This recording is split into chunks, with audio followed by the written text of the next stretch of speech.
नमस्कार, आप देख रहे हैं इंडिया टीवी। मैं हूं पंकज भार्गव। इस वक्त की बड़ी खबर आपको बता दें, कांग्रेस महासचिव प्रियंका गांधी को सरकारी निवास छोड़ना होगा। सरकार ने प्रियंका गांधी को अलॉट हुए सरकारी बंगले को वापस लेने का फैसला किया है। प्रियंका गांधी को 1 महीने में यह सरकारी निवास खाली करने के लिए कहा गया है। दरअसल प्रियंका गांधी को इस वक्त Z+ सिक्योरिटी कवर मिला हुआ है। Z+ सिक्योरिटी कवर वालों के लिए सरकारी बंगला लेना जरूरी नहीं है। प्रियंका गांधी को पहले SPG सुरक्षा कवर मिला हुआ था, जिस वजह से उन्हें सरकारी बंगला मिला था। प्रियंका गांधी करीब 23 साल से लोधी स्टेट के सरकारी बंगले में रह रही हैं। होम मिनिस्ट्री के आदेशानुसार प्रियंका गांधी को अब सरकारी बंगला 1 अगस्त 2020 तक खाली करना होगा, यानी 1 महीने का वक्त है प्रियंका गांधी को यह बंगला खाली करना होगा। पिछले 23 साल से वो यहां रह रही थी। देवेंद्र पराशर हमारे सहयोगी इस वक्त हमारे साथ जुड़े। देवेंद्र, 23 साल बाद अब यह सरकारी बंगला जो है प्रियंका गांधी को खाली करना होगा, 1 महीने का वक्त दिया गया है।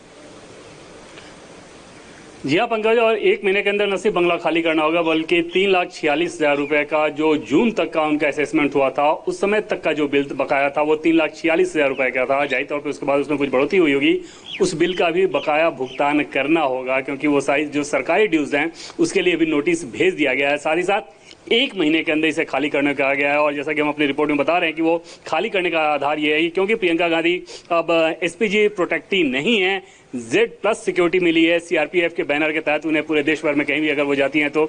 और उस प्रावधान के तहत गवर्नमेंट अकोमोडेशन मस्ट नहीं है, इसमें कहीं भी इस बात का जिक्र नहीं किया गया है। देवेंद्र, यही जानना चाहूंगा मैं आपसे, रूल क्या कहते हैं, क्राइटेरिया क्या है? और क्राइटेरिया ये है कि अगर आप Z+ सिक्योरिटी अगर आपको मिली हुई है तो उस Z+ सिक्योरिटी के तहत जो जो चीजें बताई गई हैं उसमें सरकारी अकोमोडेशन नहीं है।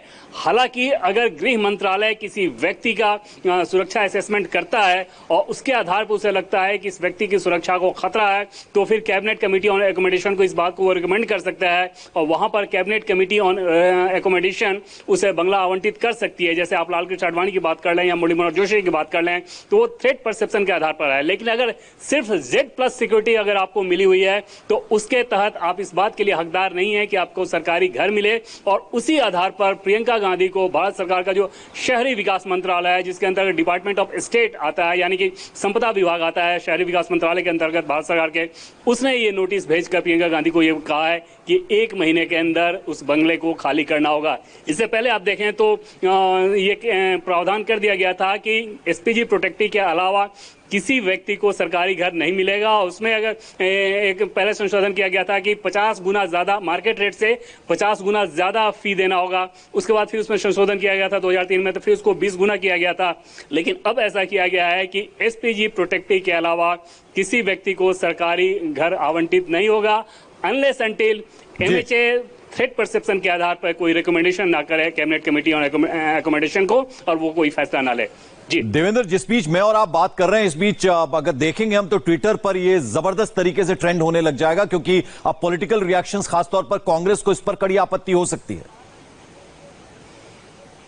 और निश्चित तौर पर पंकज, इससे पहले आप देखें तो जब SPG प्रोटेक्शन हटाया गया था उसके बाद जब Z+ सिक्योरिटी दी गई थी, हालांकि आप सिक्योरिटी के मामले की बात कर लें तो जिस प्रकार से जो सुरक्षा पहले उन्हें मिल रही थी कमोबेश लगभग वैसी ही स्थिति थी, CRPF के बैनर के तहत उन्हें मिल रही थी। बावजूद इसके कांग्रेस पार्टी के द्वारा बहुत ज्यादा ऑब्जेक्शन किया गया था, बहुत ज्यादा विरोध जताया गया था और पूरे देश में एक तरह से माहौल बनाने की कोशिश की गई कि विंडिक्टिव पॉलिटिक्स के तहत, यानी कि बदले की राजनीति के तहत ये सारी कार्रवाई की जा रही है। हालांकि सरकार की तरफ से उस समय साफ कर दिया गया था कि Z+ सिक्योरिटी का जो प्रावधान है उसमें कहीं भी सुरक्षा के साथ कोई भी कॉम्प्रोमाइज नहीं है। अब जबकि लुटियंस डेली में वो रह रही थी, जो 35 लोधी एस्टेट है वहां पे वो रह रही थी और पिछले 23 साल से रह रही थी, 1997 से वहां पे रह रही थी। और अब जबकि उन्हें मकान खाली करने का नोटिस भेजा गया है, तो अंदाजा लगाया जा सकता है कि कांग्रेस पार्टी की तरफ से कितनी तीखी प्रतिक्रिया होगी। क्योंकि आप देखें तो प्रियंका गांधी भी लगातार हाल के वर्षों में केंद्र की सरकार के साथ या बीजेपी के साथ हेड ऑन पॉलिटिक्स में विश्वास करती हैं। चाहे उत्तर प्रदेश की आप बात कर लें या केंद्र सरकार की राजनीति की बात कर लें, बीजेपी की बात कर लें, तो उस पर प्रियंका गांधी लगातार हेड ऑन पॉलिटिक्स करते रही हैं। और ऐसी स्थिति में अब जबकि उनके मकान को खाली, सरकारी मकान को खाली करने को नोटिस दिया गया है, इस आधार पर क्योंकि वो इसकी हकदार नहीं है, निश्चित तौर पर इसके पीछे राजनीति होगी। चलिए, बहुत बहुत शुक्रिया इस अपडेट, इस जानकारी के लिए देवेंद्र पराशर आपका। तो प्रियंका गांधी को अब अपना सरकारी बंगला जो कि लोधी रोड पर है, पिछले 23 साल से वो यहां रह रही थी, वो 1 महीने के अंदर अंदर खाली करना होगा।